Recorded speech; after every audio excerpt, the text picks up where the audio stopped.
قال يا قوم أرأيتم إن كنت على بينة من ربي وآتاني منه رحمة فمن ينصرني من الله إن عصيته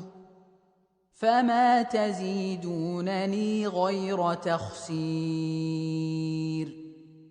ويا قوم هذه ناقة الله لكم آية فذروها تأكل في أرض الله ولا تمسوها بسوء فيأخذكم عذاب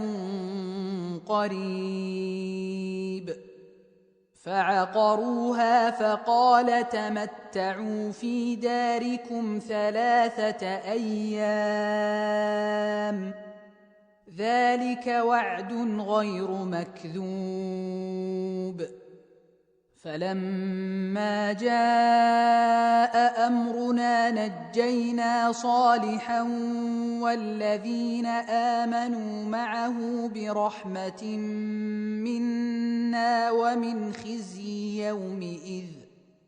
إن ربك هو القوي العزيز وأخذ الذين ظلموا الصيحة فأصبحوا في ديارهم جاثمين كأن لم يغنوا فيها ألا إن ثمود كفروا ربهم ألا بعدا لثمود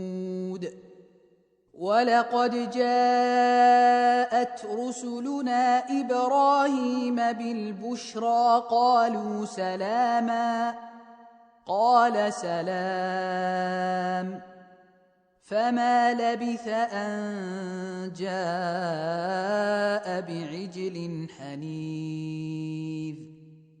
فلما رأى أيديهم لا تصل إليه نكرهم وأوجس منهم خيفة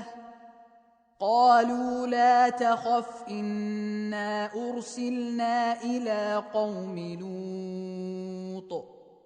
وامرأته قائمة فضحكت فبشرناها بإسحاق ومن وراء إسحاق يعقوب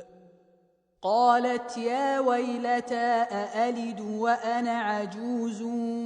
وهذا بعلي شيخا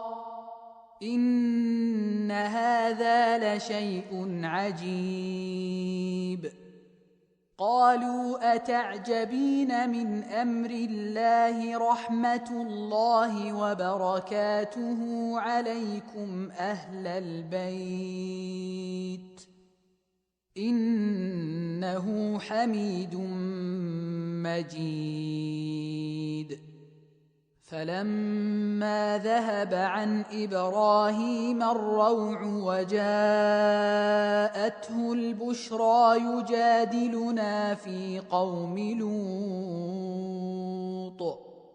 إن إبراهيم لحليم أواه منيب يا إبراهيم أعرض عن هذا إنه قد جاء أمر ربك وإنهم آتيهم عذاب غير مردود ولما جاءت رسلنا لوطا سيء بهم وضاق بهم ذرعا وقال هذا يوم عصيب وجاءه قومه يهرعون إليه ومن قبل كانوا يعملون السيئات قال يا قوم هؤلاء